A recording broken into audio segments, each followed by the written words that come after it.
Voltamos a conversar sobre o fenômeno da seca com o professor Humberto Barbosa, meteorologista e coordenador do Laboratório de Análise de Processamento de Imagens da UFAL. Professor, o senhor falava de duas componentes necessárias, o senhor falou até em anistia para manutenção desse homem no campo. Em outras regiões do mundo, essas pessoas insistem em permanecer em condições até piores do que do semiárido nordestino, que consegue até produzir nessa condição. O senhor disse também que todos nós conhecemos já esse fenômeno, que não é nada novo, e que o sertanejo precisa permanecer lá, ou ele tem que ser retirado de lá numa melhor condição, ou se utilizar de um manejo melhor, conhecido tecnologicamente até, para que essa manutenção dele seja menos árida. Eu acho que é importante você destacar fica muito claro nas tuas palavras, essa questão da adaptação. Eu acredito que é uma região extremamente, que tem um alto potencial, principalmente do ponto de vista da agricultura. A gente não pode desprezar a região semiárida como sendo uma região que não é favorável à agricultura. Ela é, sim, favorável à agricultura. E existem várias regiões no globo que mostram que não é a questão da aridez das condições de tempo ou de clima que faz com que aquela região não seja própria para o desenvolvimento da agricultura. Todavia, é necessário que quando você tem essa diversidade hídrica, já que a gente fala, quando fala também da economia da região do sertão, da região semiárida, ela passa também por essa questão hídrica e agricultura e também do ponto de vista socioeconômico. Esse tripé, ele é bem complexo e ele não pode ser só a condição climática o único fator de tirar esse sertanejo da região que é parte da história dele, onde ele cresceu. Isso também tem uma questão, além de eu destacar por que a agricultura é importante, porque a componente hídrica é fundamental nessa combinação desses dois fatores, a gente deve levar em consideração, por exemplo, que 5% hoje da agricultura na região semiárida do Nordeste do Brasil é irrigada. É um valor muito baixo. Não estou dizendo que a irrigação é uma única ou uma solução única para esse problema, mas é uma das soluções que tem que ser colocada. Não tem como ver a região Nordeste do Brasil sem ter essa componente da irrigação.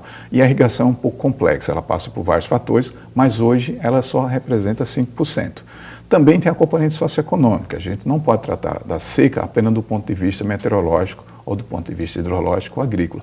Ela tem um socioeconômico. Quando você fala que tem hoje para a gente ter uma ideia, a população do Nordeste é aproximadamente, pelo último censo de 2010, 22 milhões de habitantes. Na região semiárida, ela concentra aproximadamente 9,6 milhões de habitantes. Hoje, esses 9,6 milhões de habitantes na região semiárida do Nordeste do Brasil está sendo afetada pela seca. Isso significa o quê? Tirar essa grande população afetada pela seca e trazer eles para os centros urbanos ou pela migração para as áreas de fluxo econômico um pouco mais ativo, principalmente na região sul, você está gerando problema. Então, a gente não pode só associar a questão do semiárido do ponto de vista econômico, do ponto de vista hídrico, mas do ponto de vista socioeconômico. E um dos pontos importantes e pouco se destaca é que dentro dessa componente socioeconômica a gente tem outros fatores. Existem camadas sociais no semiárido, do sertanejo, vamos olhar isso do povo, o sertanejo, que são afetadas de forma diferenciada. Existem cadeias sociais dentro do semiárido, desde o proprietário de terra, desde o meieiro, ou aquele cara de pequeno agricultor, todos eles, de alguma forma, de um certo nível, são afetados pela seca, mas em diferentes impactos, ou seja, desde aquele pequeno comerciante ou aquele servidor público que trabalha na região semiárida, é diferente do proprietário que detém uma propriedade rural. Eles, de certa forma, são afetados pela seca, mas é aquele pequeno agricultor, aquele meieiro, aquele ali, sim, que as consequências dos efeitos da seca são bem piores e até devastadoras. Né? Então, eu vejo a componente socioeconômica muito importante de adaptar esse sertanejo a essas condições. E, para isso, ela passa, como eu falei, para não ser repetitiva, a gente tem que olhar na infraestrutura, a construção de São Francisco é uma componente importante, mas, por si só, não resolve a questão. Ela minimiza ou mitiga esses efeitos, mas tem que ter assistência técnica. E hoje existe órgãos de governos e de municípios e de estados que pode dar essa assistência. Esses órgãos deram certo, essas obras deram certo. Há muito tempo a gente ouve falar de Denox, açudes, enfim. De certa forma parecem que não resolveram ou não resolvem. Você tocou num ponto importante. Se você fala, por exemplo, vamos citar a Denox, né, que é o Departamento Nacional de Obras contra a Seca. Já começa pela essa... o Denox foi implantado em 1945. Ainda continua com essa mesma cicla de combate à seca. Não é mais essa visão que a gente começa a ter hoje, principalmente do ponto de vista acadêmico, de setores organizados da sociedade, que vê que é mais uma adaptação. Ou seja, conviver com a seca é uma solução que tem que ser. E essa solução passa por vários critérios, desde a questão da assistência técnica até do ponto de vista da anistia dos pequenos agricultores rurais. Então, o Denox, o departamento, precisa entender essa dinâmica, né? E essa dinâmica ela passa por essa integração